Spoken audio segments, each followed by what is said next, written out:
Advogados de Alagoas, ex-conselheiro da OAB Alagoas, presidente da OAB Alagoas, subseção Arapiraca. Seja bem-vindo, professor Alain. Eu queria agradecer muito o convite. É um prazer estar aqui na Universidade Estadual de Alagoas. Convite esse recebido por um grande amigo meu, grande não só pela amizade, mas pelo tamanho, o Dr. Luciano Henrique, aqui presente.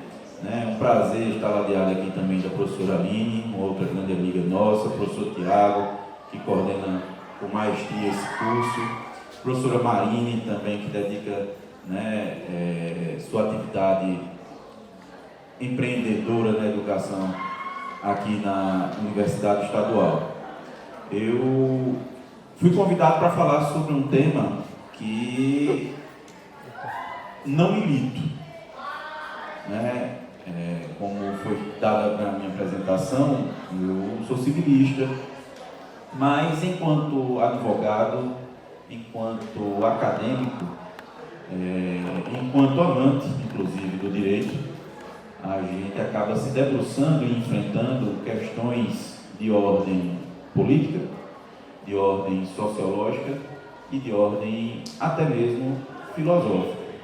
E eu inicio essa fala, vou me cronometrar aqui para não extrapolar,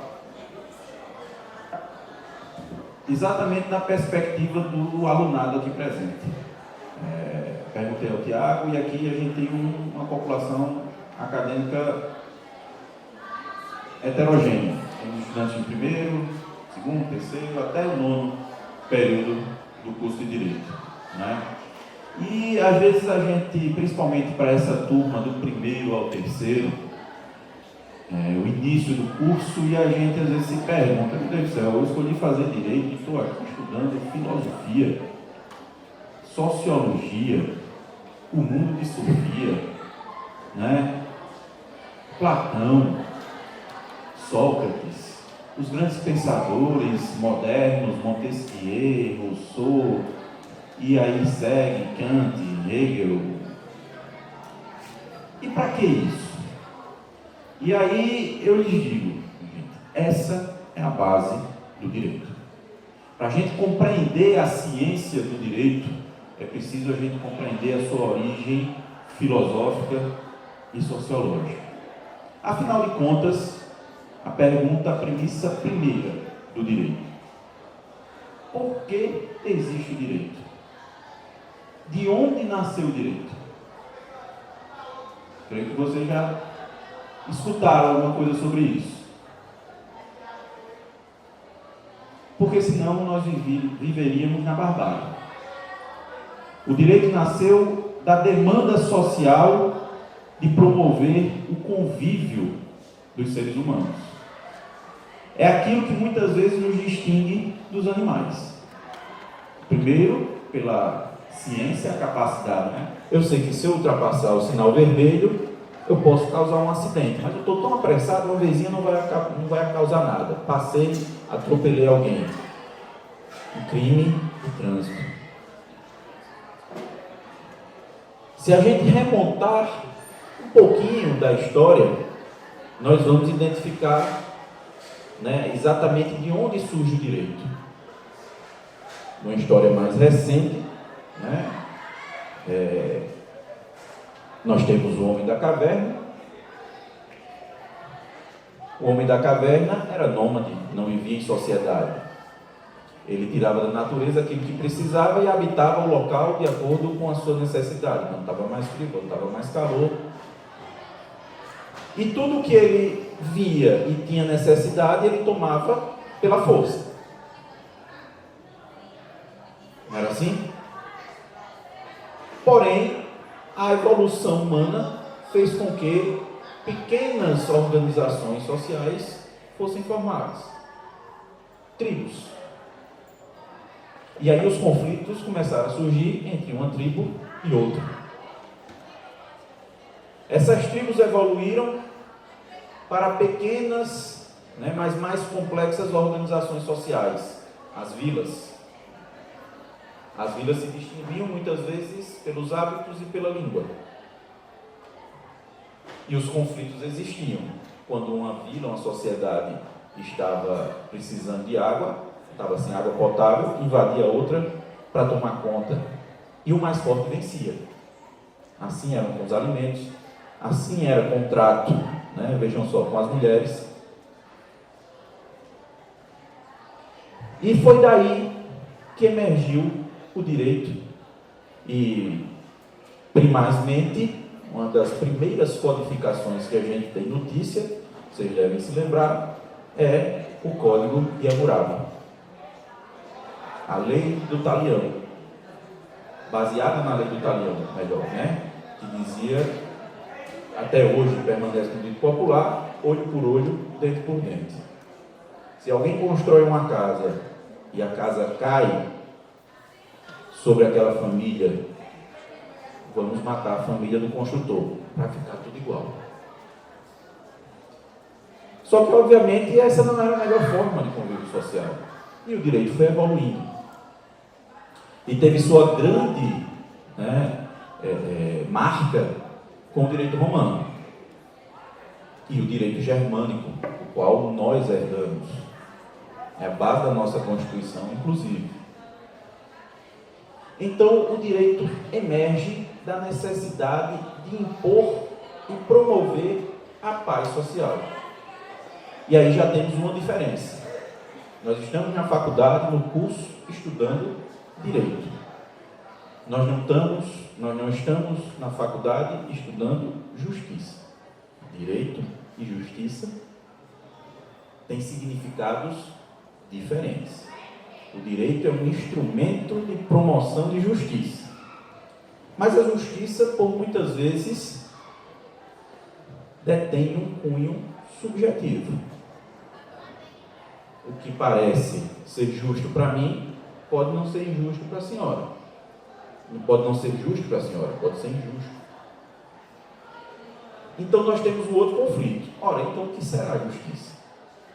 E aí também o direito opera, buscando uma média, né? Buscando atender à ansiedade do chamado homem médio, né? Não é o homem médio em estatura, não.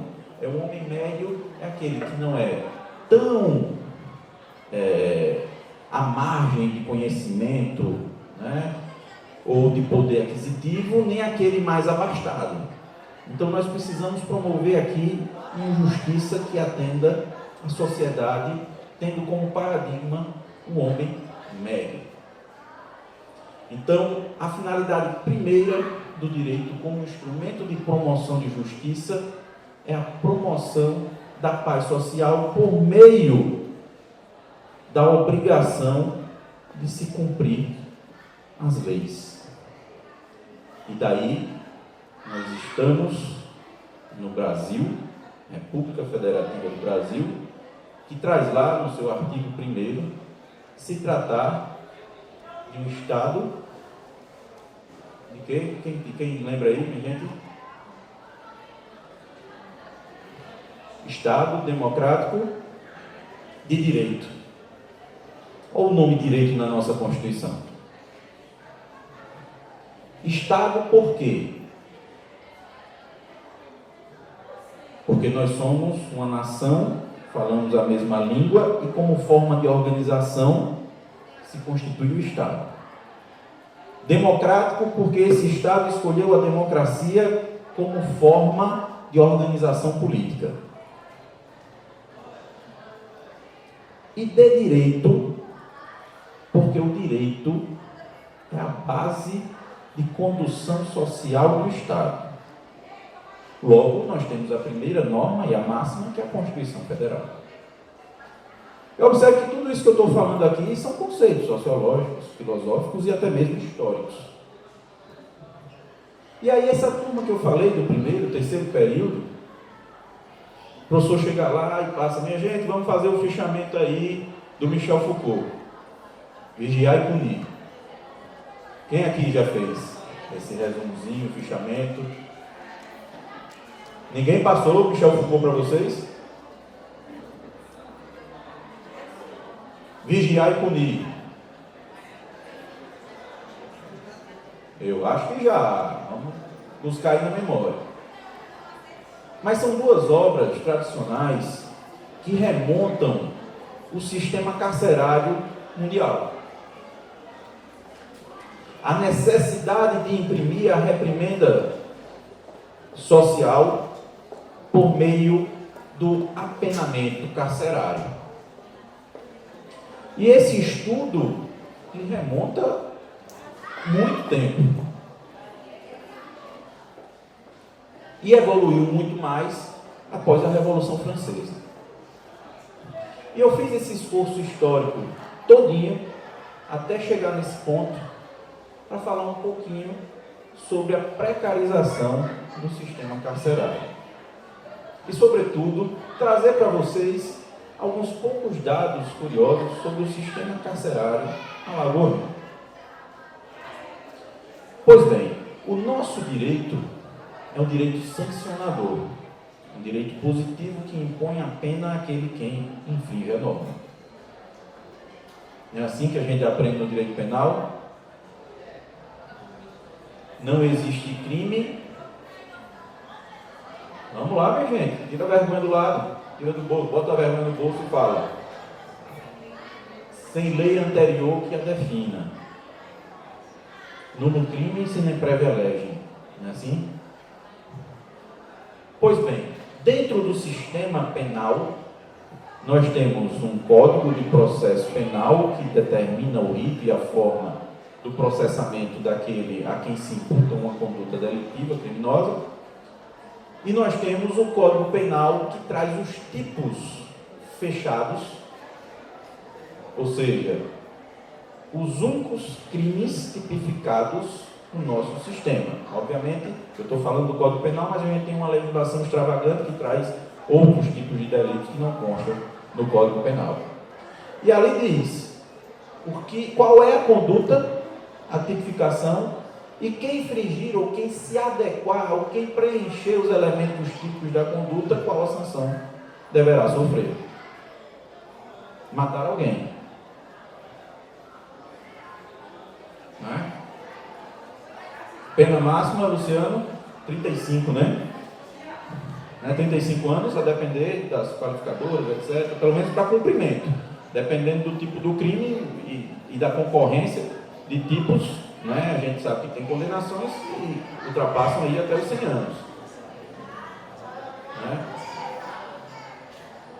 Mas está lá, é claro. Fechou o tipo penal, você vai ser processado pelo Estado Democrático de Direito. E aí um dado interessante, né? Porque o titular da ação penal é o Estado, por meio de quem? Do órgão ministerial, do Ministério Público. O Ministério Público é o titular das ações penais.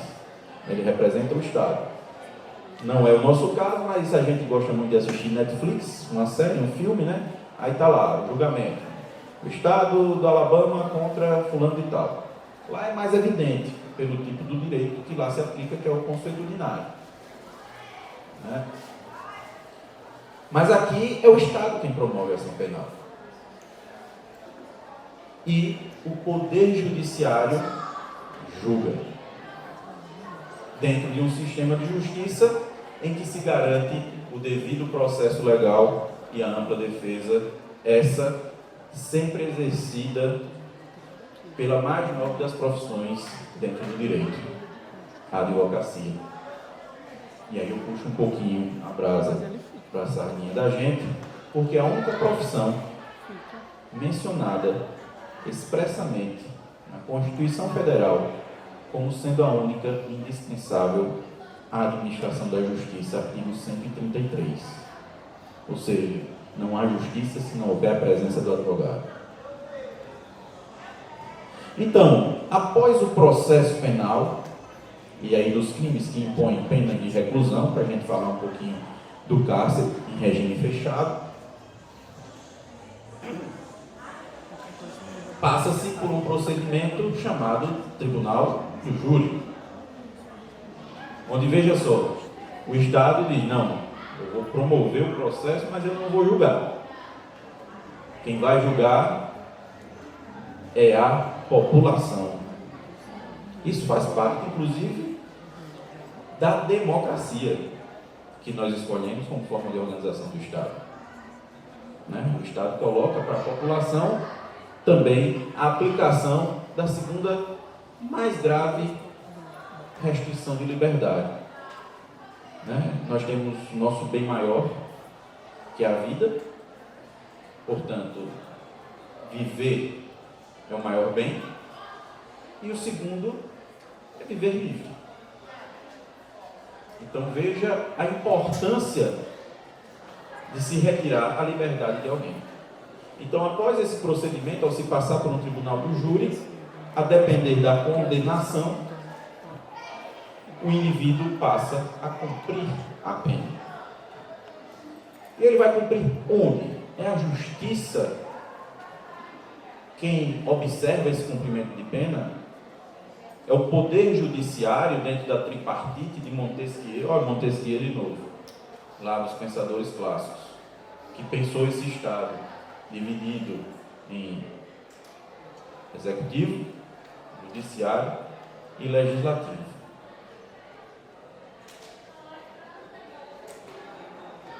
Não, o papel do judiciário acabou com o julgamento e o encaminhamento para o juiz que vai observar o cumprimento da pena, o juiz de execução penal. Mas quem vai custodiar, quem vai se responsabilizar, eu estou retirando a liberdade, não estou retirando a vida. Então, quem vai se responsabilizar por manter a vida daquele indivíduo apenado é o Estado. Cumpre ao Estado, e aí eu falo na mais ampla concepção, seja a União ou os Estados federados, imprimir uma política de não encarceramento, mas de ressocialização. E aí é onde começa a gente estudar lá atrás com Michel Foucault. Não adianta somente encarcerar. Você precisa ressocializar. E aí a gente encontra aí dilemas gigantescos, pois todos nós sabemos, quem milita na seara criminal muito mais, que é quase impossível você conseguir ressocializar um encarcerado. Muitas vezes ele sai do sistema prisional com uma especialização, uma pós-graduação, mestrado ou doutorado em delitos que até então ele não conhecia.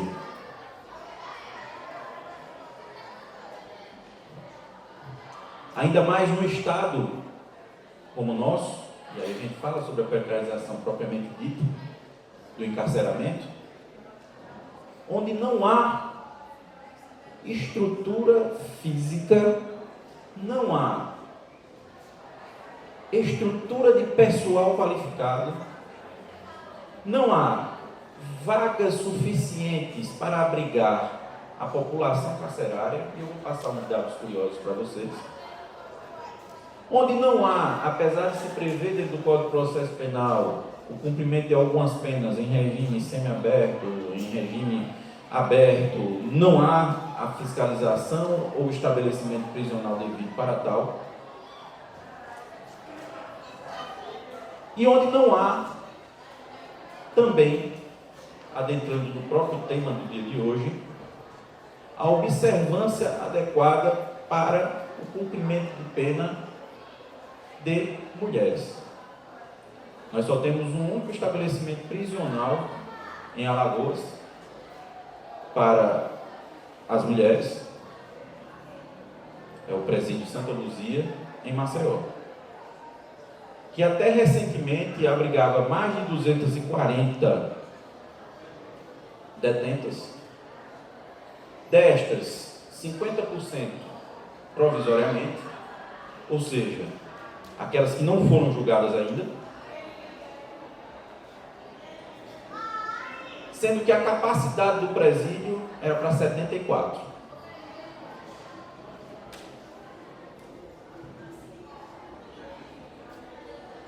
E aí? Como é que fica? Recentemente houve uma reforma, ampliaram a capacidade para um pouco mais de 200, mas a população carcerária feminina já ultrapassa os 300. E aí ainda, em relação à temática do dia, né, sobre essa perspectiva de gênero, é possível se conhecer essa população carcerária feminina sob uma perspectiva muito diferente. 60% são mães solteiras, com filhos número de filhos entre 2 e 5, quase sempre todos menores. E esse mesmo percentual de mulheres condenadas ou apenadas ou que respondem processo pelo crime de tráfico de drogas.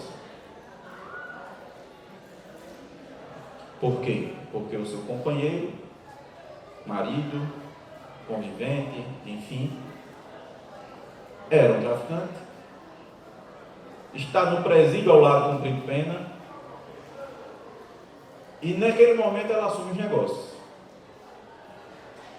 Então ela passa a sofrer um processo penal pelo mesmo tipo, ou ainda em concurso, porque traficava em conjunto com o esposo. Desse total, hoje existem cerca de 12 ou 13 gestantes, 9 lactantes,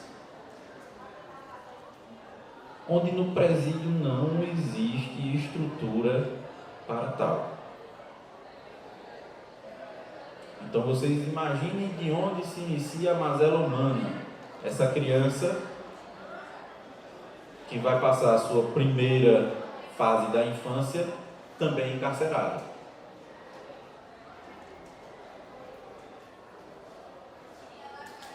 Outros dados curiosos, e aí de forma mais ampla. Hoje a população de apenados que cumprem pena de reclusão como restrição de liberdade ultrapassam os 10 mil em Alagoas.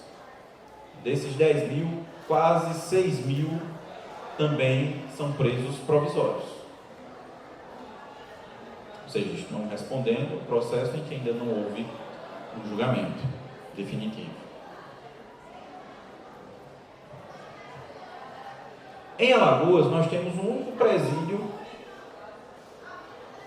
né, aqui em Girau do Ponciano, já que o presídio de Arapiraca foi desativado há algum tempo. Hoje, praticamente ali funciona o curso de medicina da UFAL, né, no prédio vizinho, que é uma parceria público-privada, funciona até certo ponto muito bem, sobretudo em relação ao aspecto da iniciativa privada. Mas temos dificuldades já de superlotação,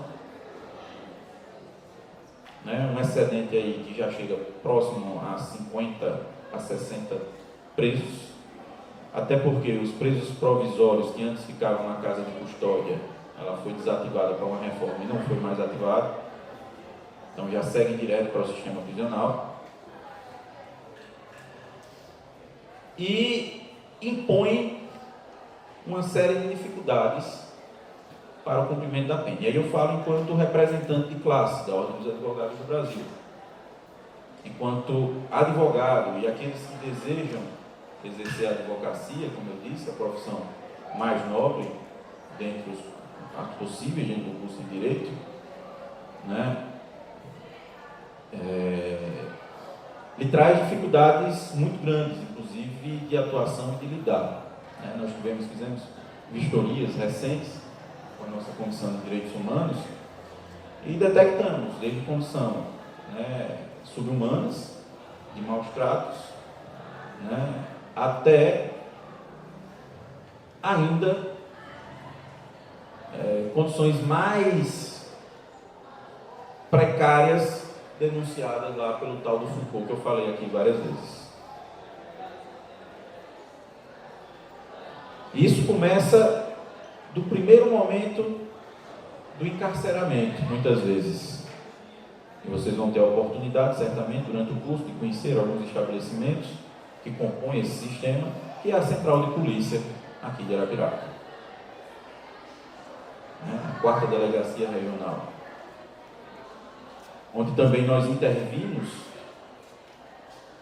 há um ano e pouco atrás, porque lá detectamos a existência em pleno século XXI de uma masmorra. Vocês já ouviram esse nome nos filmes? Masmorra era aquele lugar abandonado onde se jogava lá quem se queria ver. Um espaço de pouco mais de um pouco mais de 2 metros quadrados, onde se chegou a depositar, estou falando depositar porque parece objeto, a depositar mais de 25 presos em 2 metros quadrados. A gente tem registro fotográfico do cara que estava ali, esperando para responder ainda, ou iniciar uma fase inquisitorial, que é do inquérito policial, Para ele conseguir dormir, ele subia numa caixa de ar-condicionado que tinha. Outros não conseguiam colocar o pé no chão. Não tinha água, não tinha banheiro. E nem podiam falar com o advogado, porque ele tinha que falar ali junto dos demais. Nós conseguimos uma pequena melhoria, mas recentemente tivemos lá e a fedentina continua. Não há o braço do Estado na manutenção do espaço. E por que eu falo isso? Daniel, defender bandido? Não, não é essa. Nós, enquanto juristas, enquanto advogados, sobretudo, assim como somos a única profissão mencionada, como eu disse, na Constituição, como indispensável à administração da justiça, somos também a única classe profissional que no seu juramento, ao receber a carteira de advogado, promete defender os direitos humanos, expressamente, porque é a base da nossa Constituição. Estão lá esculpidos nas cláusulas pétreas, nos direitos e garantias fundamentais do artigo 5º, E é o direito que protege você. É o que garante que no dia que o colega precisar ir no hospital, ele não vai ficar num corredor. Olhe só que a gente precisa conhecer filosoficamente e sociologicamente o conceito de direitos humanos, porque às vezes a gente é massificado com a informação de que direito humano é o direito que protege o bandido. Não. Os direitos humanos é aquele que vai proteger a vítima também. Os direitos humanos são aqueles que vão manter na condição humana todos, indistintamente.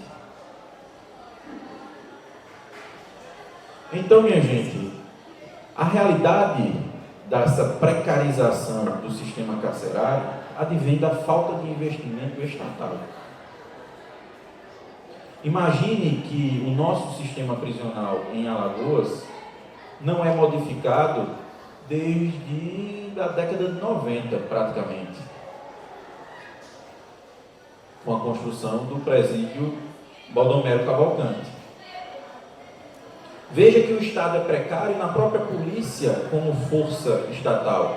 Eu me recordo, ainda quando estudante, fomos fazer uma visita ao presídio Baldomero Cavalcante, numa época que marcou, Alagoas, nos noticiários também, da chamada gangue fardada. Não sei se vocês, alguém aqui já ouviu falar nesse episódio. Coronel Cavalcante. Um coronel da Polícia Militar que tinha outros militares, e eles comandavam uma tropa paralela que alimentava uma série de crimes de mandos. Mandados por quem? Muitas vezes por políticos. Então, assassinatos, sumiços, enfim. E houve um desvendamento dessa gangue fardada e eles foram presos na ala específica lá do presídio Baldomero Cavalcante, que era o presídio de segurança máxima na época. O fato curioso é que nós, estudantes, chegamos lá, nos identificamos, autorizaram a gente entrar na primeira etapa do presídio, fizemos alguma visita, agora para a segunda etapa a gente precisava da autorização do Coronel Cavalcante. A gente precisava da autorização do encarcerado, do preso, do condenado. Olha que estado.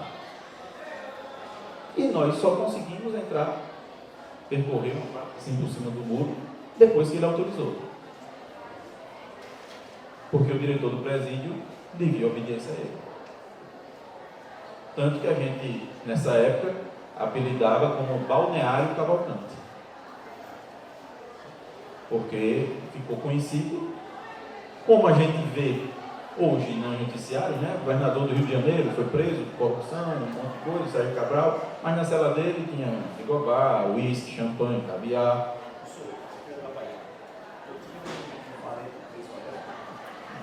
Eu tinha um parente preso à época, e nesse período fui fazer uma visita e lá tinha um forró. Na ala em que o Coronel Cavalcante estava preso. Forró. Com mulheres, bebidas. Eu estou passando isso, minha gente, porque isso também demonstra para vocês a precarização não só do cárcere, do encarceramento, mas do sistema punitivo brasileiro. Ora, como é que eu vou ressocializar alguém se dentro do próprio sistema prisional há uma série de privilégios e que quem está preso simplesmente não está mais em casa, mas tem tudo que tem em casa. Inclusive com direito a receber as visitas, a usar telefone, a usar internet. Então, nós vivemos num país de faz de contas. E é bem verdade quando se noticia que, de fato, quem padece são, e aí vem os dados curiosos, né? Sobre o encarceramento feminino, sobretudo. 80%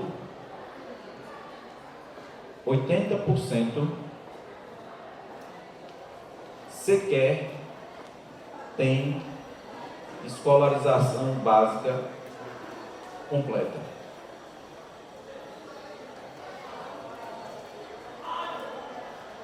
1% tem escolarização superior incompleta.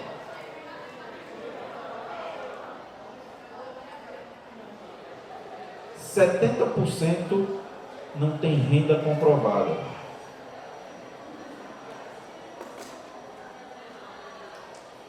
A maioria, bem verdade, advém das favelas, da prostituição e do tráfico.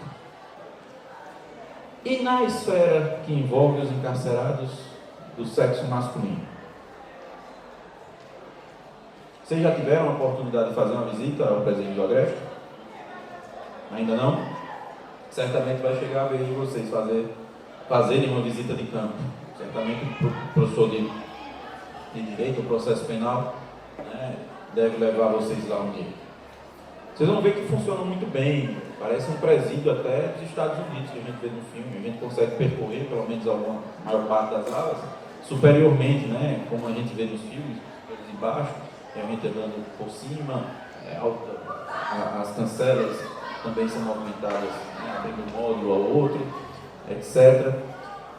Existem tapumes entre um módulo e outro, mas curiosamente você vai ver cordões jogados, ou seja, com tudo isso ainda passa droga de um modo para o outro, ainda entra droga. Por quê? Porque o Estado também contribui, como eu disse, né, muitas vezes para a sobrevivência. E eu vou encerrando a minha fala, que eu acho que eu já até passei, não é? Passei não ainda?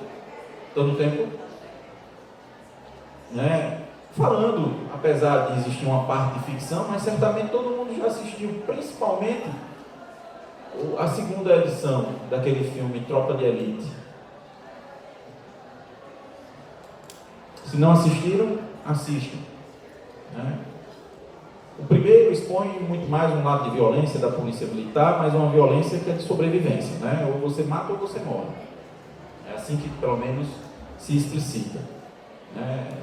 E se eleva aqueles policiais a uma condição de herói diante das dificuldades, mas bem próxima da realidade. Mas o segundo episódio, enfim, a continuação do filme, trata exatamente do aspecto político do sistema. E aquilo que está retratado ali no filme é o que a gente vê acontecer no dia a dia. Aqui em Alagoas, em Sergipe, em Pernambuco, na Bahia, no Brasil. Então, minha gente, eu agradeço pela atenção, espero ter podido passar alguma coisa para vocês, me coloco também à disposição para qualquer indagação, né? E certamente vocês terão ainda agora no decorrer da tarde outras falas muito melhores do que eu. Então, muito obrigado a todos, boa tarde.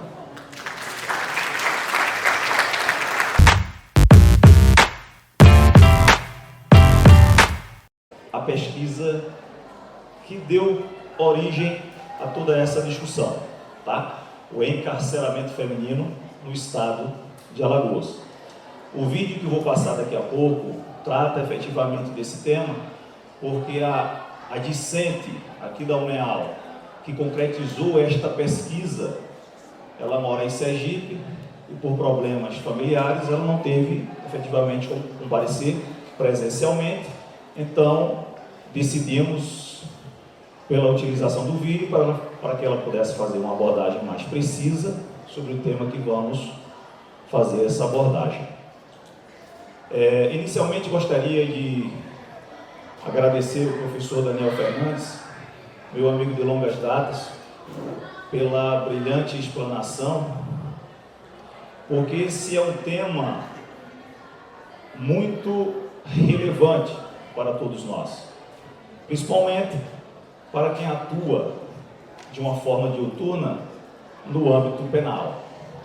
Nós, efetivamente, sabemos quais as dificuldades enfrentadas por homens e mulheres que estão encarcerados. Temos, de uma forma concreta, o conhecimento da realidade. E a realidade, de uma forma ampla, é difícil, é sofrida.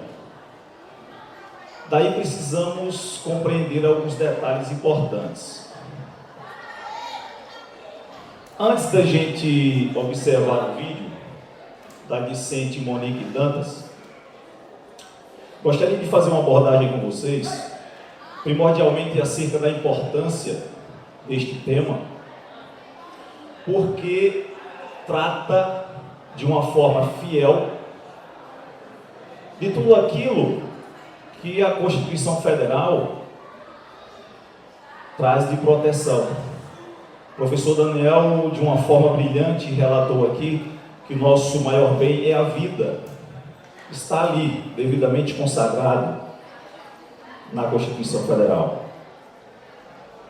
E logo em seguida temos a proteção à liberdade. E esta liberdade não pode ser tolhida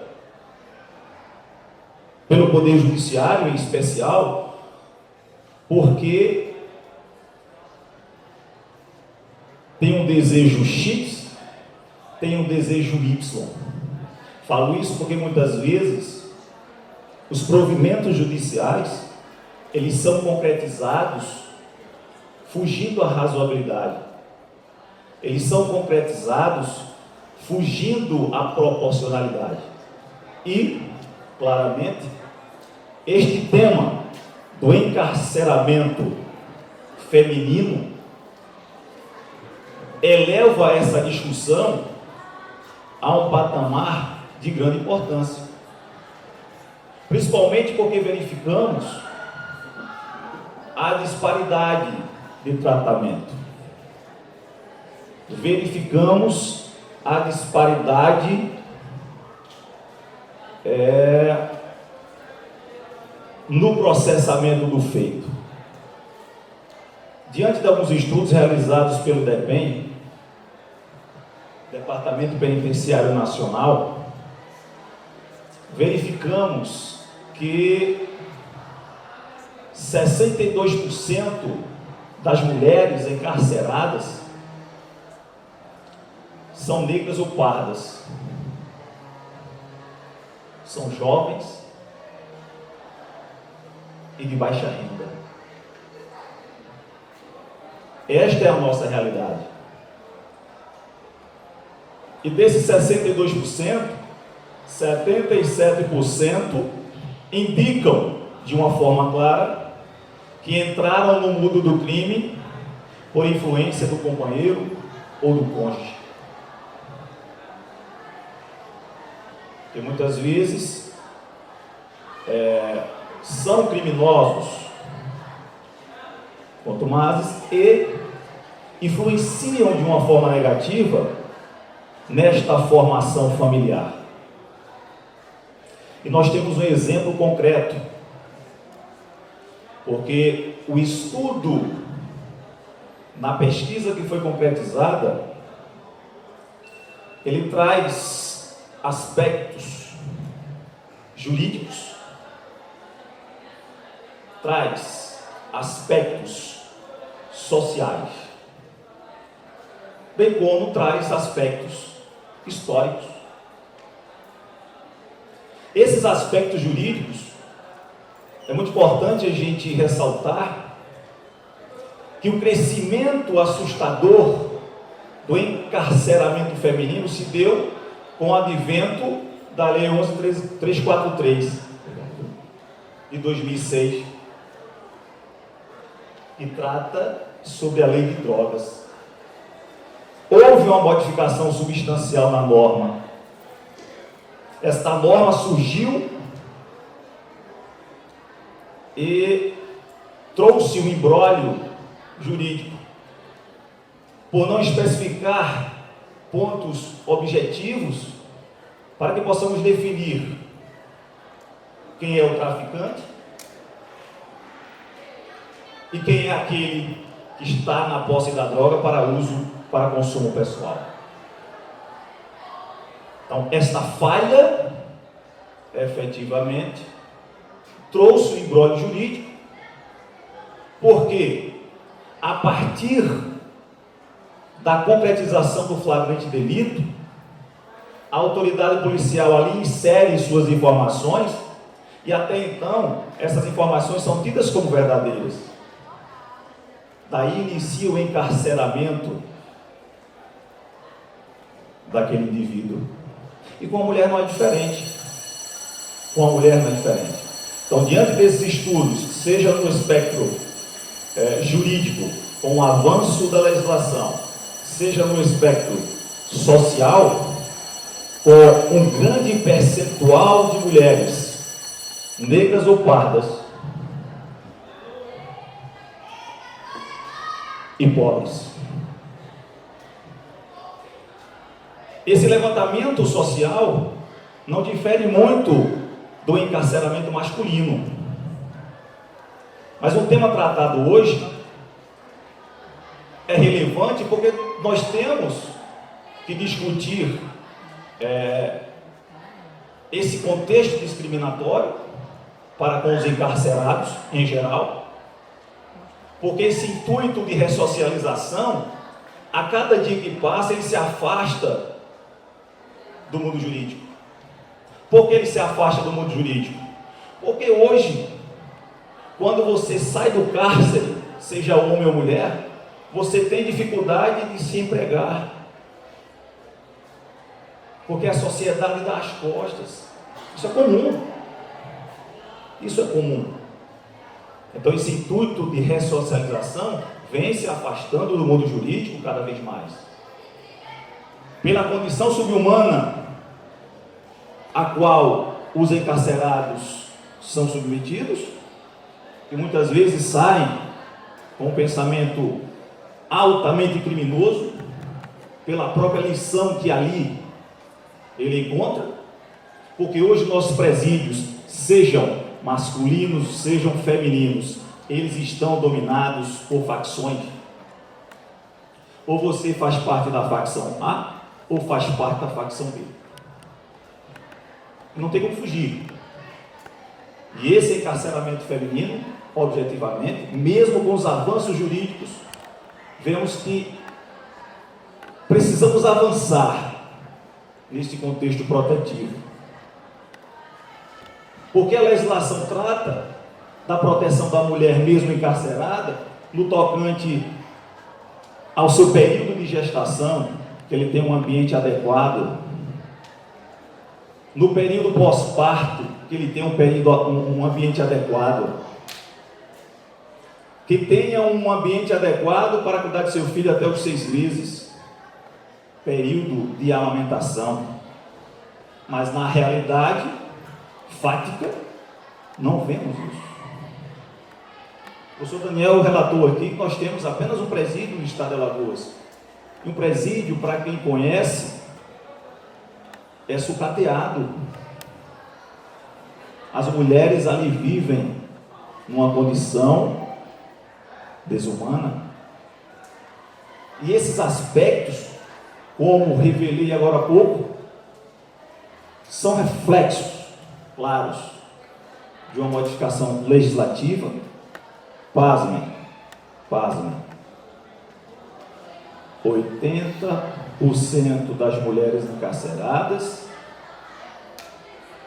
são acusadas dos delitos tipificados na Lei Antidrogas, na Lei 11.343 de 2006. E isso faz com que esse encarceramento aumente assustadoramente, sem que haja a possibilidade de um convívio saudável naquele ambiente.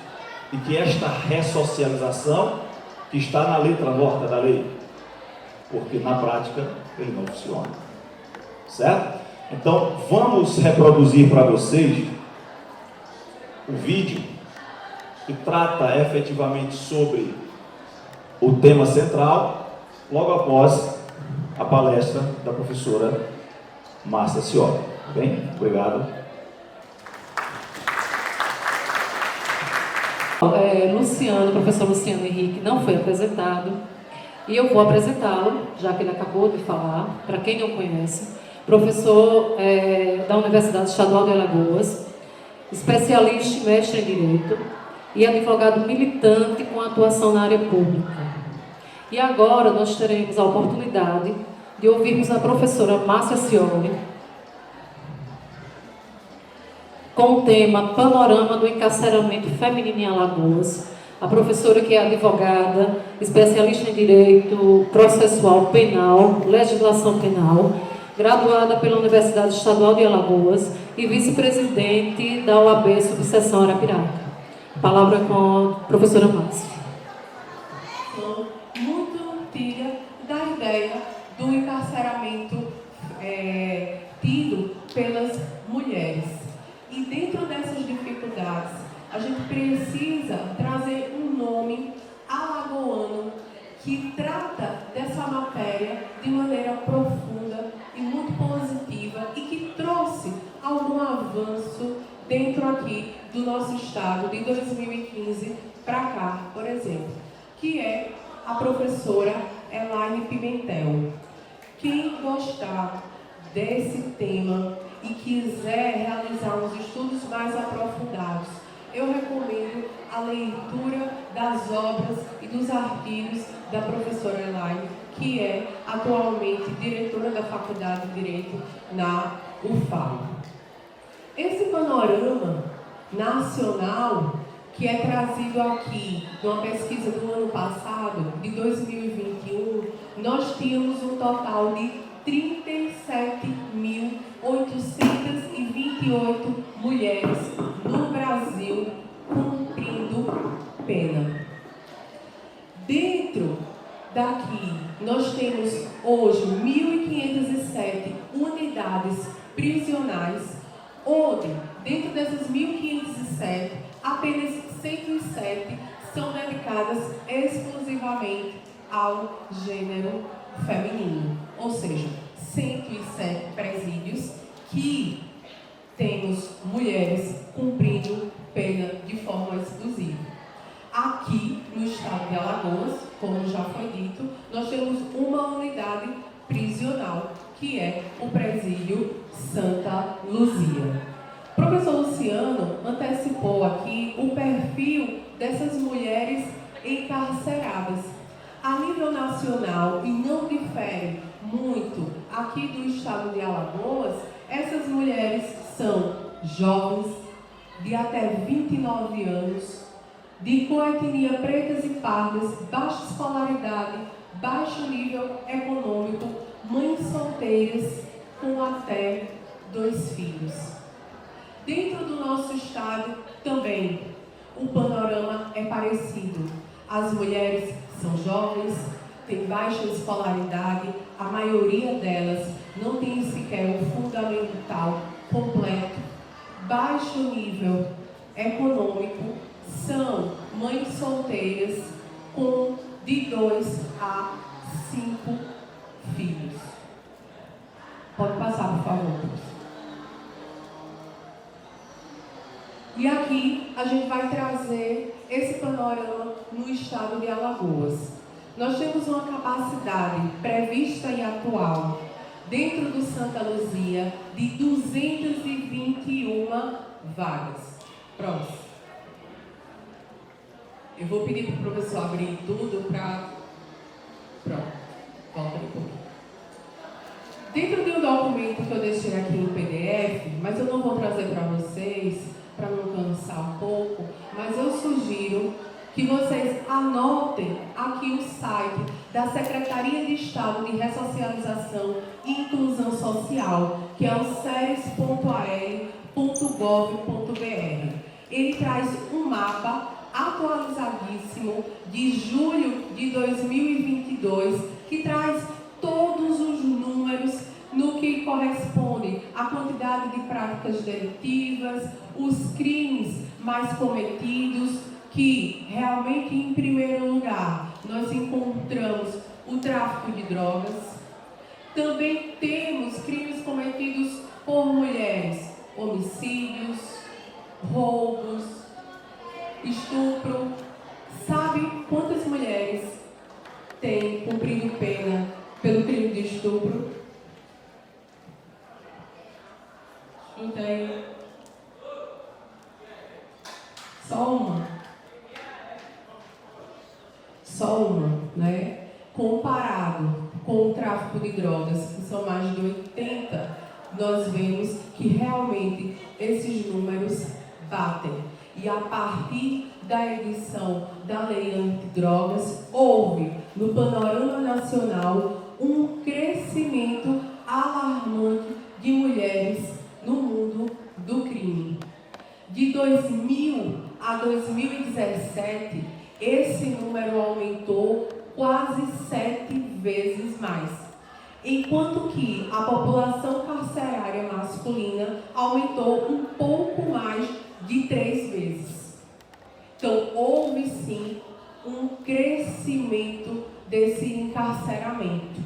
Agora, essa realidade não foi sentida no estado de Alagoas, porque os nossos números não revelam isso. No estado de Alagoas, antes de 2015, nós tínhamos o presídio Santa Luzia com uma capacidade prevista para 74 reeducantes.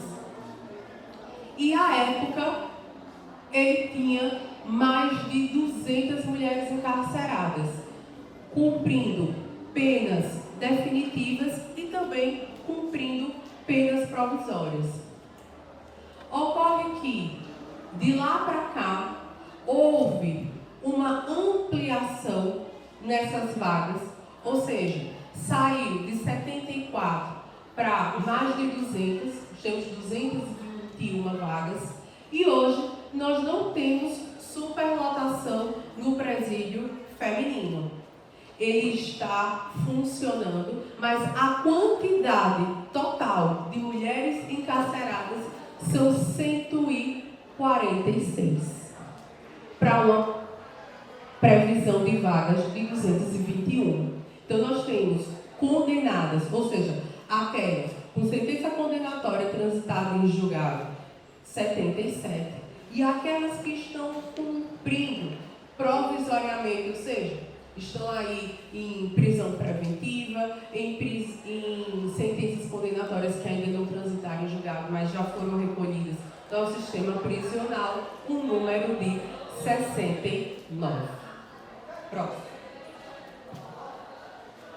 E aí, qual a marca característica do sistema prisional feminino? E aí, o que é que a gente pode perceber? Há, em relação a esse tema, uma certa invisibilidade. Muitas vezes até dentro da própria academia, dentro da própria universidade, das faculdades. Quando nós enfrentamos o direito penal, a teoria da pena, a gente se debruça sobre os delitos na perspectiva de crimes praticados quase que exclusivamente por homens. É como se a gente esquecesse essa população feminina que também pratica delitos. E essa invisibilidade, ela é extremamente nociva, ela é perigosa e ela é atentatória aos direitos fundamentais que os presos ou as presas não perdem em virtude de uma sentença penal condenatória. Essa invisibilidade faz com que as políticas públicas não avancem, que a sociedade não fiscalize. Por quê? Porque é um tema que existe uma cortina sobre ele. Ele é relegado aí ao esquecimento. Quando a gente pensa em prisão, quando a gente pensa em problema no sistema prisional, quando a gente pensa em superlotação, quem aqui já pensou em mulheres cumprindo pena? As imagens que aparecem para a gente nas televisões.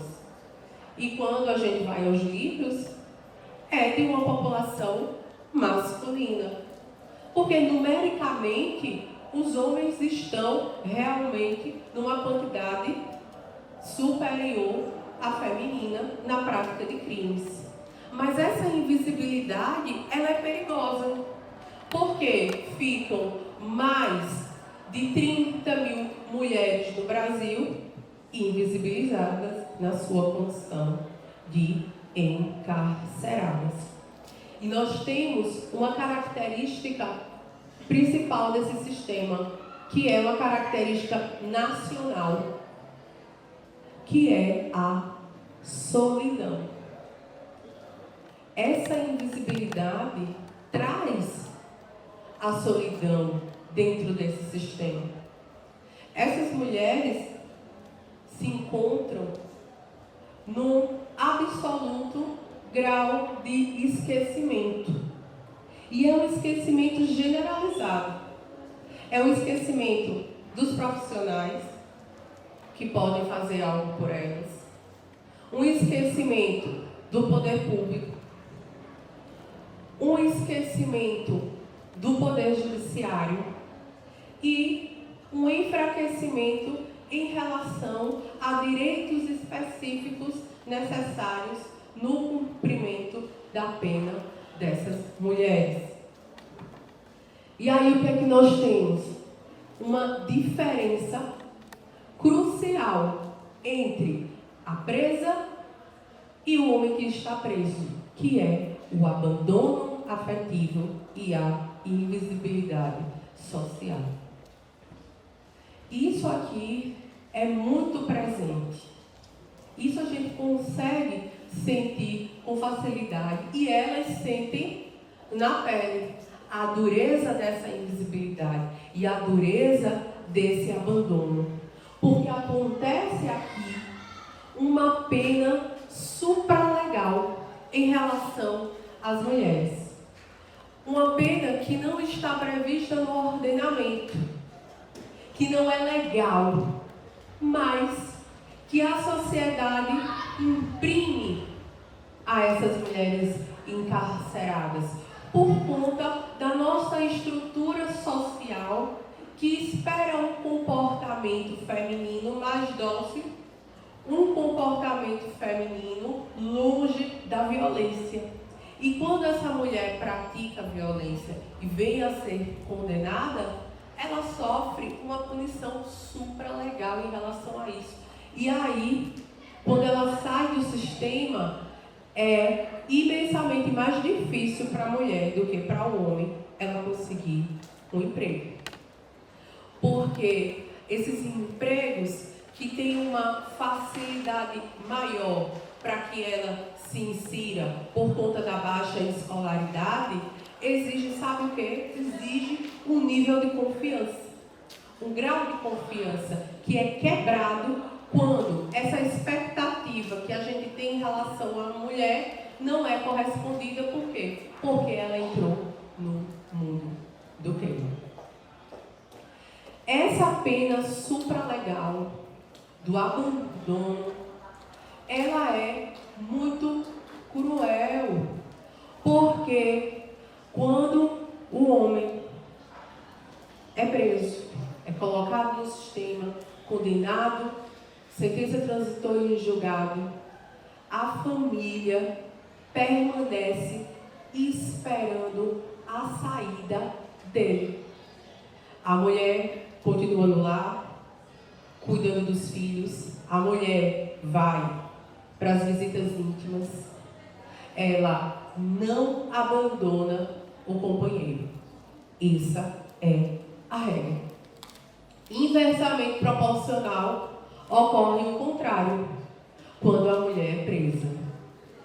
Ou seja, a mulher foi presa, foi colocada no sistema, vai lá cumprir a pena, e o que é que ela recebe? Ela recebe uma sentença de esquecimento da família. Poucas recebem visitas de parentes, muito menos as visitas de companheiros, de maridos, de namorados. Sendo essa uma grande preocupação nossa, que é causada justamente por essa invisibilidade que é dada às mulheres encarceradas.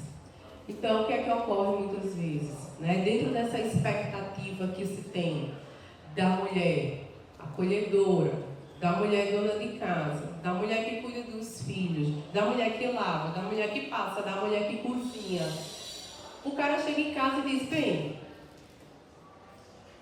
ela não serve mais para mim, porque ela não serve para cuidar das crianças, ela não serve para lavar, ela não serve para passar.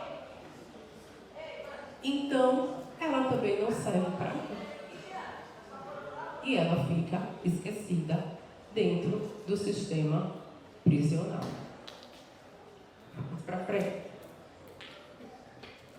Aí nós temos aqui alguns direitos específicos que são violados e por conta dessa invisibilidade, eles são pouco atacados. Ou precisa de um esforço muito grande para que eles sejam efetivados. O professor Luciano aqui estava falando, sobre a permanência com os filhos até os 6 meses de idade, o direito à amamentação, os produtos de limpeza, de higiene, que respeitem os ciclos biológicos dessas mulheres. Então, por exemplo, você imagina aqui, 140 mulheres encarceradas no Santa Luzia. Se nós tivermos aí, como nós temos essa população que é jovem, então a grande maioria delas, 90% delas, estão em idade reprodutiva, estão menstruando. Imagina se não chegam absorventes para essas mulheres. Como fica uma condição degradante? Se equipamentos de higiene que são próprios do trato feminino não aparecem, esses direitos são violados e acabam trazendo uma outra pena extra-legal, supra-legal, suportada por elas. Um pouquinho mais.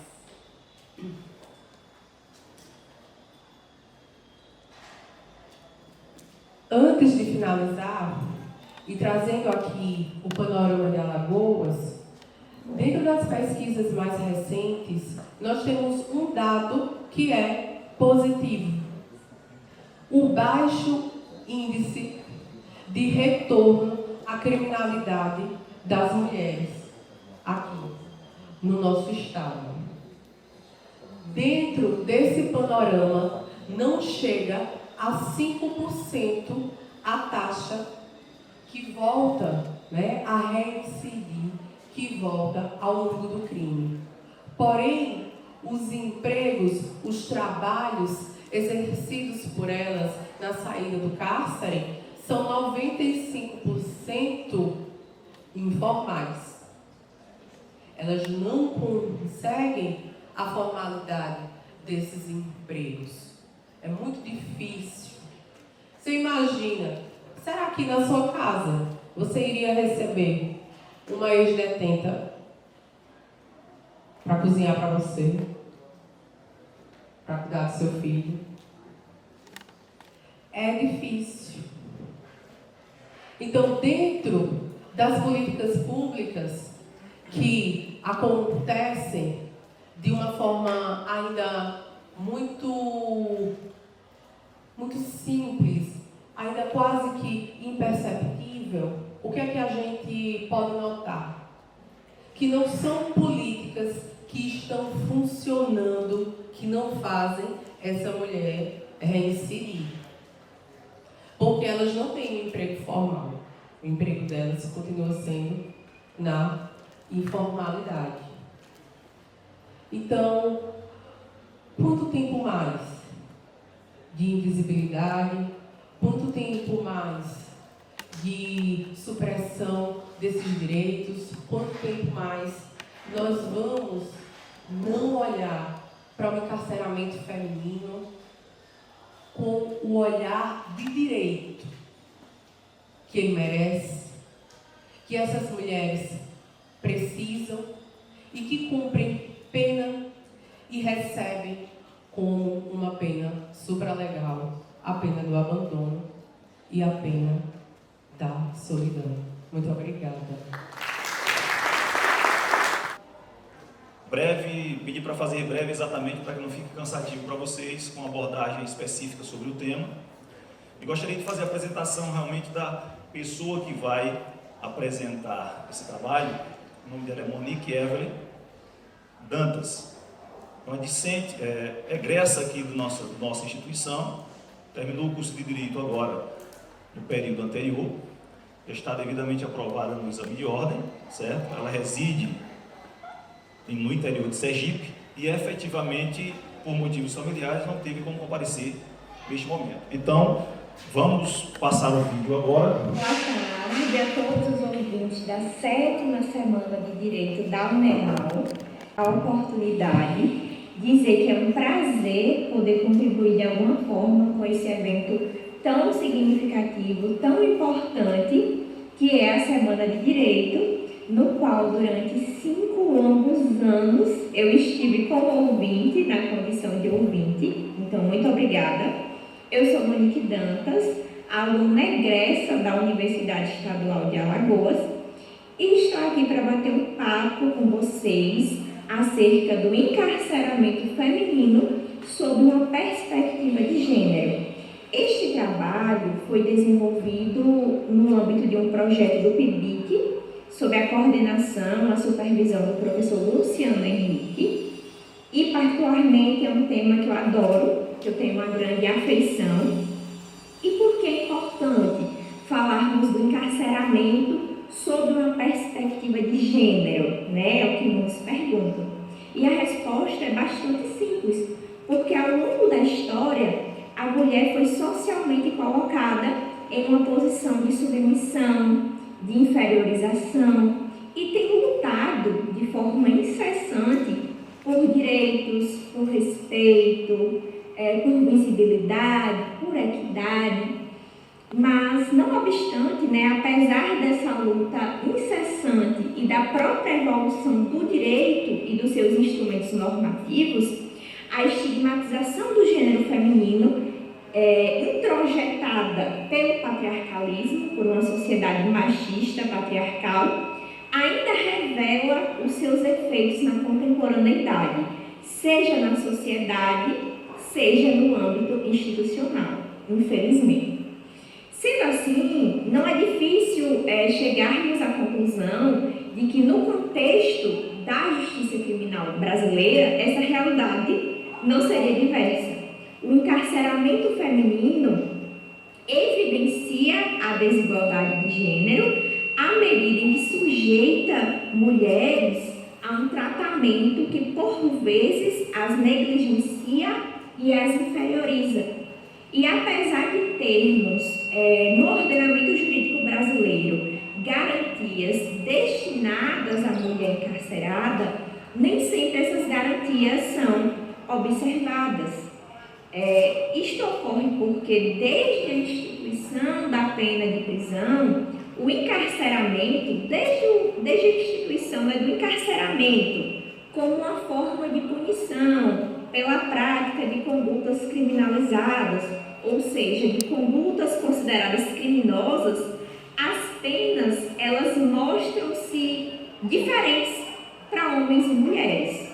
É isso que nos faz enxergar a desigualdade de gênero no sistema carcerário. Quando um homem era preso, por exemplo, isso durante muito tempo ao longo da história, a função desse aprisionamento era torná-lo apto ao trabalho, torná-lo funcional aos meios de produção. Quando uma mulher era encarcerada, a função desse encarceramento era reenquadrá-la à sociedade de acordo com paradigmas, com estereótipos estabelecidos em uma sociedade patriarcal, porque a mulher precisava se enquadrar a essa sociedade e a esses valores. Então, se o cárcere no Brasil revela um cenário de crise, de ineficiência do Estado, de desrespeito aos direitos e às garantias fundamentais, essa situação é ainda mais calamitosa quando pensamos no encarceramento feminino. E o próprio contexto histórico brasileiro nos permite chegar a esta conclusão. Para vocês terem uma noção, em 1645, na Holanda, nós já tínhamos estabelecimentos prisionais exclusivamente femininos. Esta era uma realidade nos Estados Unidos da América por volta de 1835. Em 1850, a Inglaterra também já possuía estabelecimentos prisionais exclusivamente femininos. E no Brasil, quando é que isso vai acontecer? Apenas por volta das décadas de 1920 a 1930. O Brasil vai se inspirar em prisões femininas da Argentina e do Uruguai, e segundo os pesquisadores, os estudiosos, os historiadores, o primeiro estabelecimento prisional exclusivamente feminino brasileiro surge em 1937, em Porto Alegre. Este estabelecimento prisional sequer era tutelado pelo Estado. Era uma espécie de convento, sendo, portanto, coordenado por freiras, onde criminosas, mulheres em situação de rua, mulheres em situação de vulnerabilidade social e até outras consideradas atrevidas ou desajustadas eram levadas por não serem aceitas socialmente.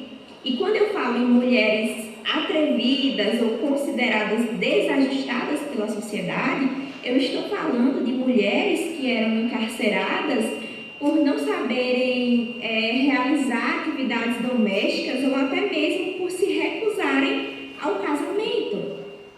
Antes deste período, da década de 1920 a 1930, nós não tínhamos aqui no Brasil espaços reservados para o encarceramento de mulheres. Elas dividiam as celas com homens e sofriam todos os tipos de violência que vocês possam imaginar.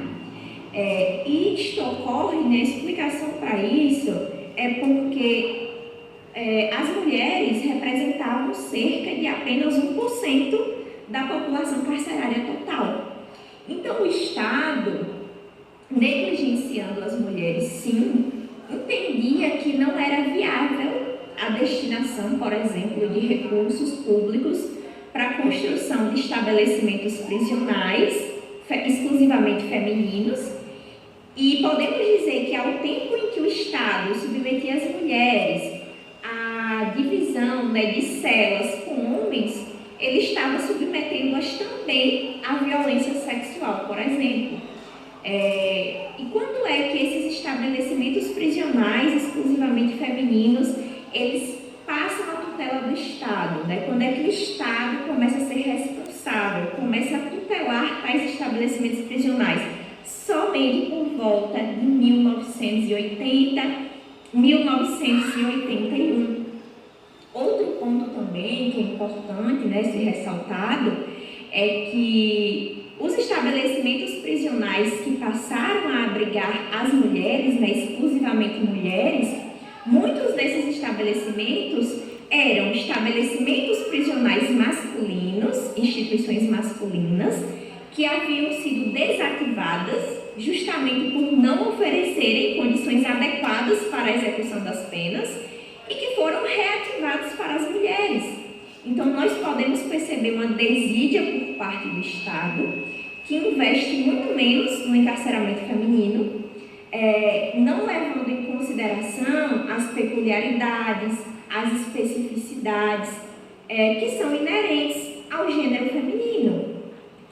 E odiernamente, né, no outro giro, trazendo para dados mais atuais, de acordo com dados do próprio Ministério da Justiça, houve um aumento de mais de 500% no índice de encarceramento feminino no Brasil nos últimos 15 anos. E esse dado é alarmante porque nos coloca o Brasil, no caso, na 4ª posição entre os países com o maior número de mulheres encarceradas. Então, apesar de termos direitos e garantias assegurados constitucionalmente e que se aplicam a todos, inclusive no âmbito do encarceramento, nós temos também instrumentos normativos, né, instrumentos jurídicos que amparam de forma específica as mulheres privadas de liberdade.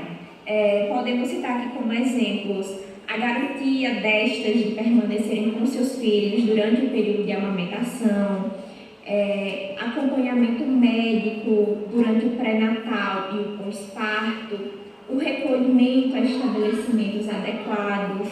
No entanto, né, diferente do que ocorre na teoria, qual é a realidade fática brasileira? A realidade é que o acompanhamento médico é escasso para gestantes, para lactantes, sendo raros, inclusive, os casos de mulheres que realizam pré-natal por falta de acesso saliente.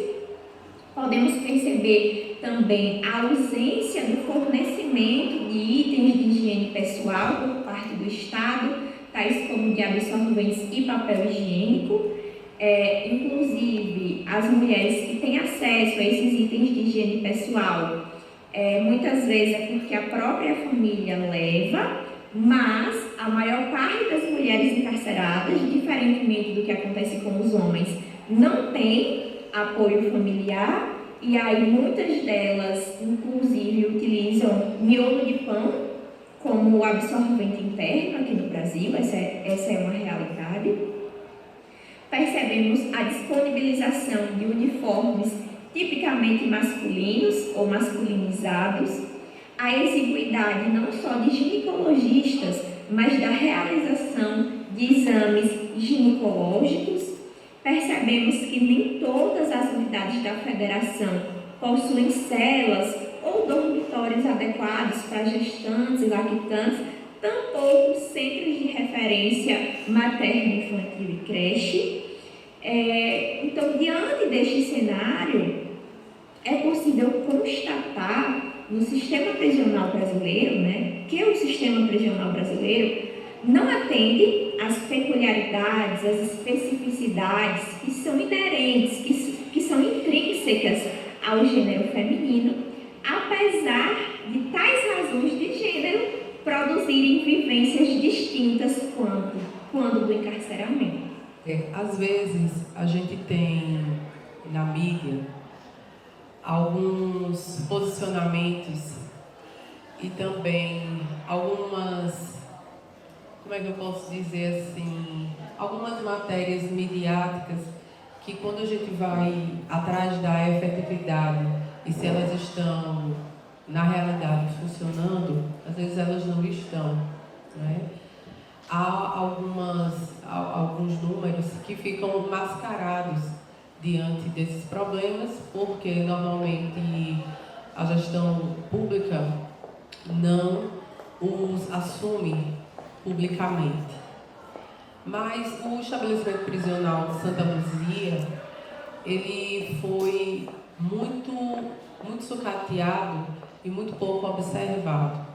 Porém, de alguns anos para cá, eu creio que de 5 anos para cá, houve uma melhora por conta da mudança do quadro, da direção do presídio, que tem uma forma diferente, que ampliou alguns trabalhos, que fez parcerias importantes, que colocou um pouco mais de fiscalização e fez um trabalho também junto com a Universidade Federal, que fez com que algumas políticas pudessem funcionar de forma melhor, né?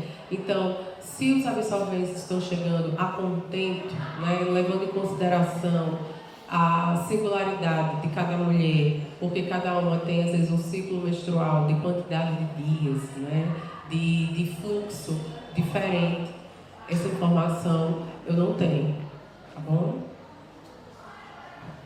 Eu vou aproveitar aqui uma pergunta e vou direcionar a Márcia novamente, porque foi o tema dela e ela vai nos esclarecer para a gente.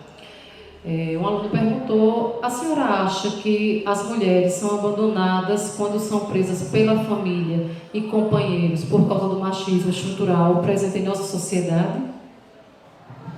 Antes de responder, deixa eu agradecer, né, o convite aqui do professor Luciano para estar nesta tarde com vocês, na 7ª Semana Jurídica da UNEAL. Fiquei muito feliz com o convite, me senti assim, muito lisonjeada e prestigiada. Obrigada e obrigada pela atenção de vocês. Sim, com certeza, o machismo estrutural tem sim tudo a ver com esse abandono que é sofrido por conta das expectativas que a gente tem em relação ao gênero feminino. Então, como eu falei durante a palestra, a mulher, ela some de casa, não é? Porque ficou presa. E aí, qual a utilidade dela dentro do seio familiar e para aquele homem, para o filho, para o irmão, para o pai ou para a mãe? Então, dentro dessa estrutura machista que nós somos ainda educados e fazemos uma separação muito sexista dos deveres do homem, dos deveres da mulher, das expectativas geradas para os sexos de forma diferente, contribui sim para esse abandono, essa solidão. Para vocês terem uma ideia, no sistema prisional masculino, né, os homens eles têm direito às visitas dos familiares e às visitas íntimas. No feminino, normalmente a mulher precisa escolher. Ou ela tem a visita íntima, ou ela tem a visita dos familiares. Principalmente se ela tiver uma relação homoafetiva. Então ela precisa escolher se ela vai receber a companheira ou se ela vai receber algum outro familiar. Outro dado importante é que na pesquisa os homens não querem ir às visitas íntimas porque eles se sentem humilhados naquele processo que as mulheres passam quando vão visitá-los no sistema penitenciário, mas essa contrapartida não existe. Então eles não querem ser submetidos às revistas íntimas. não querem ter um tempo, um prazo, um local inadequado para a prática da relação sexual. Então, fazer isso, eles se sentem humilhados, se sentem menos poderosos. Essa pergunta eu vou direcionar ao nosso presidente da OAB, Daniel. Qual a repercussão no presídio do Agreste da campanha de combate ao assédio realizada pela OAB? Muito bem. Nós tivemos dois episódios, né, em que levamos as palestras sobre assédio de forma ampla, né, não só o assédio sexual, mas o assédio moral no ambiente de trabalho. A Márcia teve na segunda edição, nós tivemos na primeira, mas sobretudo para levarmos isso não para a população carcerária, tá? Mas para os agentes que lá laboram. É muito comum e o ambiente já é hostil, já é de penúria, né? Já é de segregação, onde os colaboradores, sobretudo da empresa, da parceria público-privada lá da Reviver, vivem o dia em que lá laboram naquela reclusão momentânea, né? E lá tem trabalhadores do sexo masculino e do sexo feminino. Então você imagina você chegar, né, um ônibus despejar você lá para você trabalhar, você passa o dia e ao final do dia retorna, né, dentro dessa convivência. Alguns episódios acabam por ocorrer, né? Tanto o assédio moral pela hierarquia, às vezes, dos colaboradores, quanto o assédio sexual, porque existem colaboradores de sexos diferentes. A finalidade de se levar a conhecimento amplo de conceitos sobre aspecto, de conceitos sobre assédio, decorrem desse aspecto que muitas vezes não há o entendimento da conduta que efetive um assédio, né? Esse é o grande nó a se desatar, né? Às vezes a gente imagina que a brincadeira, para muitas vezes é brincadeira, né? E aí eu falei um pouquinho antes com outra conotação, mas da subjetividade, que aparentemente é uma brincadeira para mim, pode ultrapassar o limite de outra pessoa, né? Então, o assovio, a forma agressiva de se dirigir a uma colega, o linguajar, né? Então, nossas comissões especial da mulher e da mulher advogada, né, elaboraram um conteúdo para abordar esses temas e se evitar, né, que problemas maiores se avolumem. E a gente agradece também porque, em parceria com a própria UNEAL, nós tivemos aqui também, tá, com falas para o corpo docente e para o corpo discente, abordando eventuais condutas de assédio, e foi preparada uma cartilha, né, Márcia, compartilhadamente com a coordenação da professora Marini, com a Priscila da nossa comissão especial, com a Ximena da comissão especial também, com a Vânia da comissão da mulher advogada, né, e foi editada pela EduNeal, né? Então está aí disponível, vocês procurem, porque de forma didática a gente aborda exatamente isso, né? Aquela política do não é não, né? De existir limites em se lidar com as pessoas, dentro da sala de aula também, né? As condutas que muitas vezes a gente não imagina e pareçam ser assediosas. Então a finalidade foi essa para quem fez a pergunta, e a segunda vez que a gente esteve lá decorreu da demanda pela aceitação da primeira vez que nós tivemos. Muito obrigada. Eu vou fazer uma pergunta ao professor Luciano. Luciano, só um segundo aqui, a pergunta. Quais são os crimes mais cometidos por mulheres? Se responder, agradeço. Não. Ok. Veja bem. Antes de a gente adentrar na resposta em si, a gente precisa ponderar algumas situações.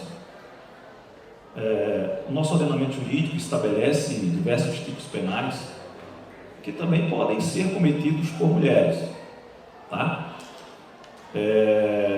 Temos aqueles crimes mais absurdos, aqueles mais cruéis, e temos aqueles que são simples e que realmente a reprimenda também é não muito intensa.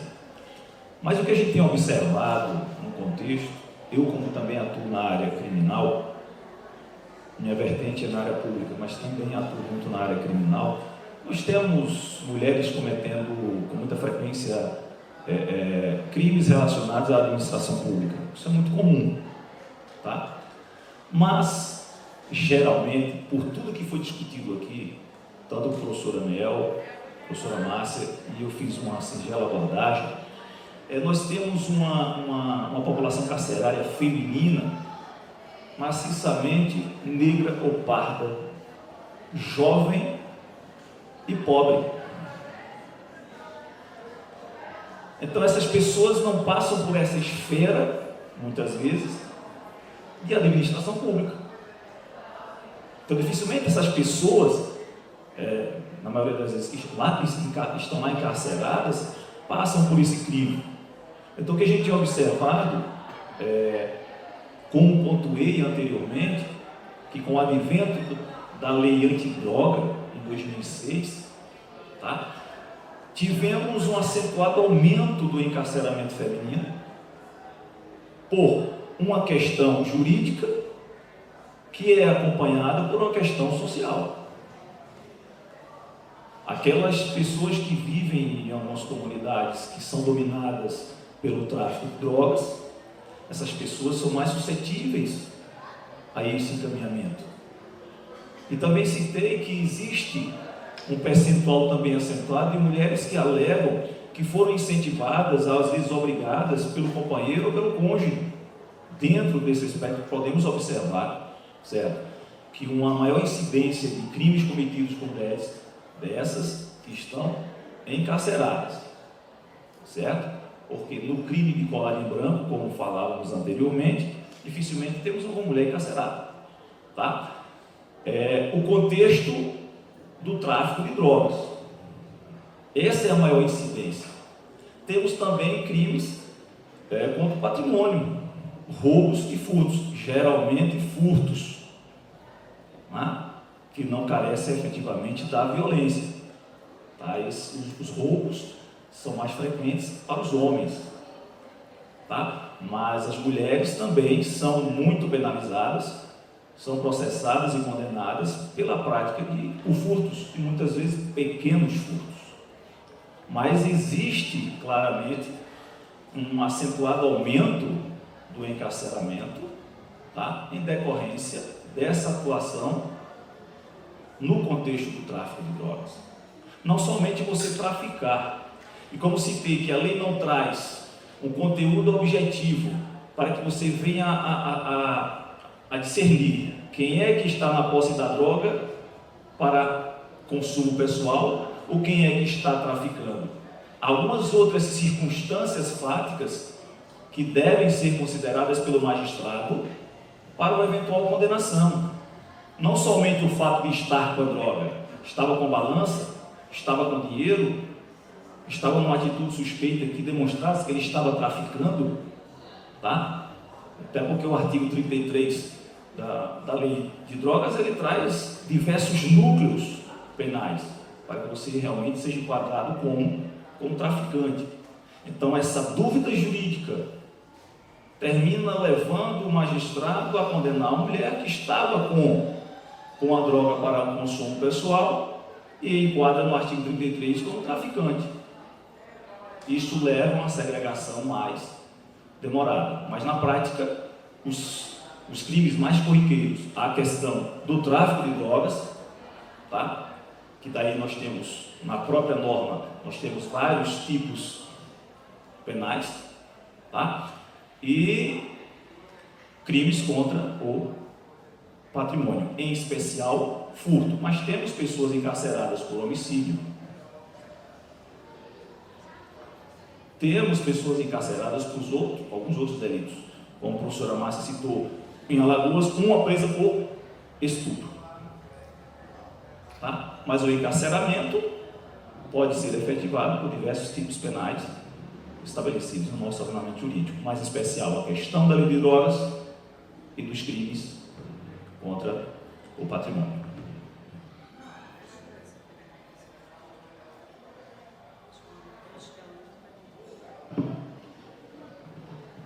E isso que o professor Luciano falou é importante porque às vezes a gente pensa o seguinte: quais são os crimes que as mulheres mais cometem? Às vezes os crimes que elas mais cometem não são os crimes pelos quais elas são encarceradas. Dentro do que elas cometem e são encarceradas, sem dúvida, o tráfico de drogas. Mas há crimes cometidos por mulheres, porém, não chegam ao Poder Judiciário e não chegam a uma condenação, como, por exemplo, o crime de aborto. Alguém conhece alguma mulher que foi a júri porque cometeu o aborto? Eu não conheço.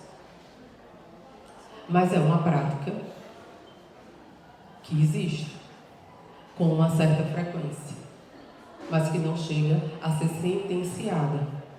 Então, trazendo para os números que estão dentro do mapa do encarceramento aqui de Alagoas, os delitos mais violentos praticados são o homicídio, o latrocínio, o roubo e o estupro. E alguns outros diversos que não pontuam tanto, que também podem ser praticados. E aqui o professor Luciano falou, os crimes que não são crimes violentos, né, dessa violência explícita, mas uma outra forma de violência, como crimes contra a administração, né, crime de lavagem de dinheiro, que também são praticados por mulheres. A gente tem a ideia, por conta do motivo, né, do encarceramento estar ligado à pobreza, à prostituição e à droga, de que a mulher está sempre numa situação de submissão, de parceria, não como autora, né? Ela está sempre assim, como coadjuvante no mundo do crime. Mas tem mulheres que são autoras, donas da sua história e fazem, né, questão de serem respeitadas por conta disso. Elas não são parceiras, elas não são aí de uma participação de menor importância, mas sim são as criminosas, assim, as líderes. Nós temos também de facção. Muito obrigada, professora. Outra pergunta, eu vou deixar aqui à vontade para os palestrantes, como não está direcionada. Há alguma mulher trans na prisão Santa Luzia? Como elas são tratadas? Como é a situação no resto do Brasil? Saber se alguns palestrantes tomaram conhecimento desse fato em relação a transexuais. Tem uma outra aqui que eu dei uma lida que eu acho que é o mesmo contexto, né? Em relação à questão do gênero, por exemplo, os transexuais, como a política de encarceramento lida com essa questão no intuito de garantir a dignidade da pessoa humana e o respeito à opção sexual. Eu acho que são congêneres. Eu vou começar aqui, depois vou passar para os demais complementarem ou mesmo me retificarem. Tá? Eu não tenho conhecimento prático, nem teórico, de que no sistema alagoano, sobretudo, exista adequação à recepção de pessoas declaradamente trans naquele gênero que ela se identifica, né? Então, até onde eu tenho esse conhecimento, né, o gênero de nascimento é o considerado para o encarceramento, né? Então, mesmo você declarando-se uma mulher trans, né, você vai para o presídio masculino, né? E é muito sensível isso, né? Eu falei muito em filme aqui, né? Mas tem mais um filme que eu recomendo, que é o Carandiru, né? Apesar de ser mais antigo e essas políticas, né, para as populações hoje nominadas LGBTQIA+, né, são mais recentes, mas eu não conheço que no sistema prisional alagoano a identidade de gênero seja recepcionada. Eu digo porque é um conteúdo muito sensível. Vejam só, a gente falou de encarceramento, e Márcia e Luciano vão poder falar melhor sobre isso, mas os crimes, né, contra os crimes sexuais, né, eles também são recepcionados dentro do sistema prisional de uma forma muito agressiva. Dentro do cárcere existe uma lei própria, muito similar à lei do talião, que eu comentei aqui com vocês. Normalmente o estuprador entra no sistema carcerário, se não houver o cuidado do Estado, ele é o próximo estuprado. Muito claramente. No mesmo momento que ele entra, a população carcerária, sabendo que ele chegou ali por crime de estupro, no mesmo momento ele vai ser estuprado. Então, essas questões mais sensíveis com relação à identidade de gênero também carecem, obviamente, de preocupação. Está correto o apontamento aqui em se garantir a dignidade da pessoa humana, mas, como eu falei também, né, a gente não tem uma política estatal ainda que garanta essa incolumidade.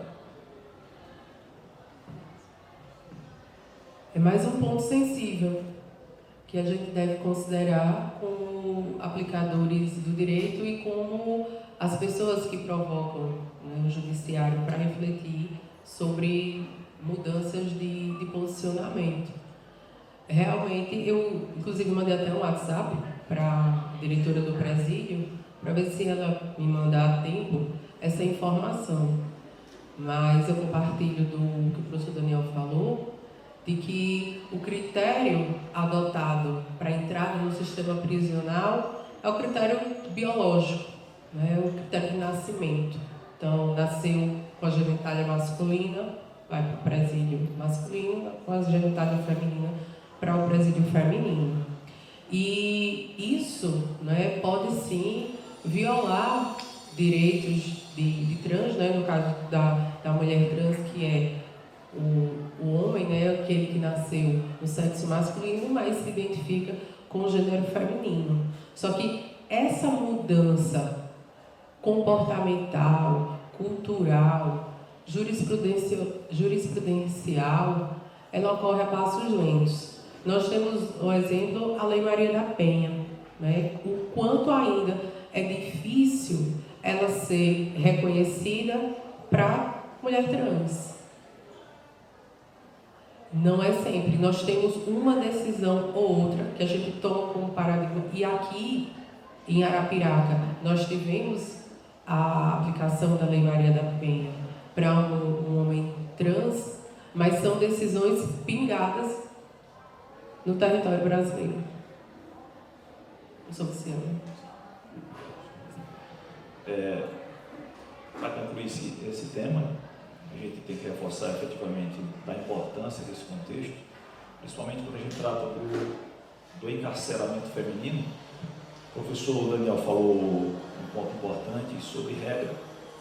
Nós temos regra na vida pessoal, nós temos regra na vida profissional. E tudo que a gente faz, a gente tem um regramento. Até porque se a gente não seguir um regramento específico, a gente termina atropelando os procedimentos. No cárcere, diante de minha experiência, é importante ressaltar que existem regras. Existem regras estatais e existem regras dos encarcerados. Isso não é afeto somente ao presídio masculino, isso também é ao presídio feminino. Existem regras. Todo indivíduo que vai para o presídio, ele passa por um período de triagem. Essa triagem, dentre outras circunstâncias, inclusive nessa triagem ele não pode receber visita neste período, entre outras circunstâncias, para aferir efetivamente o procedimento comportamental daquele indivíduo, para que quando ele sai da triagem, o Estado saiba para onde conduzi-lo. Porque de repente, se conduzi-lo para um ambiente que vai ser hostil, como o professor Daniel falou, em relação ao crime sexual, não é bem recepcionado no presídio.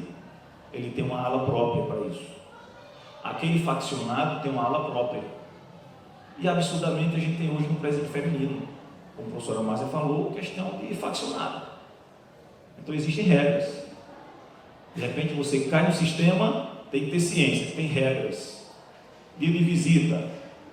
Se a mulher de um presidiário entrar e o outro estiver sem camisa, quando terminar a visita, ele vai pagar caro. Se ele olhar para a filha de algum encarcerado, quando terminar a visita, ele vai pagar caro. E você só aprende lá dentro. Então, o indivíduo vai passar por um período de triagem para que ele tenha uma certa adaptação ao contexto e o Estado saiba colocá-lo no local correto para que ele não seja realmente surpreendido com algum tipo de violência. Ok? Eu vou para as últimas perguntas e também vou deixar à vontade para os palestrantes responderem. Por que há mais homens no mundo do crime se comparado às mulheres? E completando essa pergunta, qual país pode ser um modelo para o Brasil? Eu vou começar brincando, né? Uma brincadeira que tem um fundo de verdade. Vocês curtem memes aí no Instagram e tal, né? De vez em quando tem um monte de homem reunido, né? Tomando cerveja dentro da piscina com a gambiarra, ou então subindo no muro com a escada que só tem um pé. Parece que o homem gosta de se arriscar mais e parece que ele tem uma propensão também, né, a assumir maiores riscos. Mas, tirando a brincadeira, isso faz parte de uma evolução social. Eu assisti ali como é o nome? Só me lembrei do Dantas, sobrenome. Monique. Né? E ela falou da evolução do patriarcado. Né? Direito é história é direito, como eu falei aqui para vocês, e isso parte da evolução, né, de que o número, eu não vou dizer que os homens hoje ainda, né, cometem, né, tem mais condutas criminosas, tem mais apenados, cumprindo pena e tal, mas a população carcerária feminina foi a que mais aumentou no decorrer do tempo. Por quê? Proporcionalmente.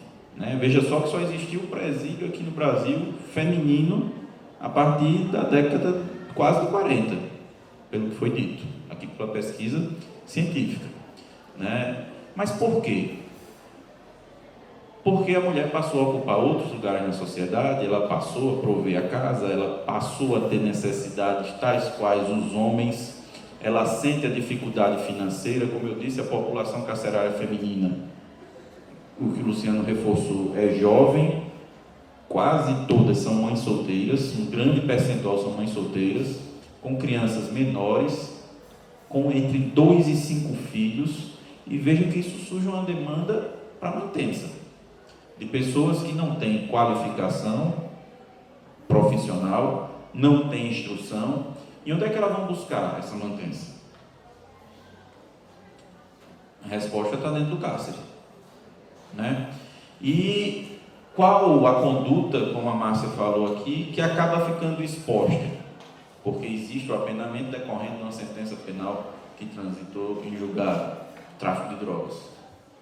Dentro dessa perspectiva, como eu também comentei, muito disso se deve, o que o Luciano também reforçou aqui, à participação em conjunto com o companheiro ou cônjuge. Ou o companheiro ou cônjuge foi preso e a mulher, com seus 2 a 5 filhos, muitas vezes analfabeta ou semi-analfabeta, de origem da periferia, passa a assumir o papel do marido, que dá a cadeia das ordens para ela cumprir. E aí vem uma realidade que a gente não expôs aqui, mas eu tive acesso uma vez, não gostei de ver um secretário de segurança a uma certa época, a gente foi tratado em outro assunto e ele mostrou, tinha se desbaratado uma facção de mulheres em Maceió, vinculadas ao Comando Vermelho, e me mostrou algumas cenas, porque tudo é documentado por elas e gravado, que não mandado para os maridos e para os comandantes, né, de tribunais de execução. Elas mesmas se executam, quem não cumprir essas regras. Né? Então, com a evolução histórica, a mulher passa a ocupar outros papéis importantes na sociedade né? E também passa a assumir papéis antes, né, exercidos quase com exclusividade pelos homens, inclusive dentro do crime, né? Dentro dessas lideranças que elas fazem questão também de se autoafirmarem. Então, minha gente, não é assim porque os homens hoje cometem mais crime, não, isso é uma evolução histórica, né? E aí, por meio de pesquisa, por meio de dados, a gente vê que a população carcerária feminina, né, vem aumentando bastante por conta da própria condição social. Pessoal, quero agradecer a todos vocês pela presença, especialmente aos professores que palestraram hoje, trouxeram um enorme conhecimento para a gente. Quero agradecer primeiramente ao professor Luciano Henrique, professora Márcia Ciolo, professor Daniel, por se disponibilizar o seu tempo para estar aqui passando conhecimento. Muito obrigada.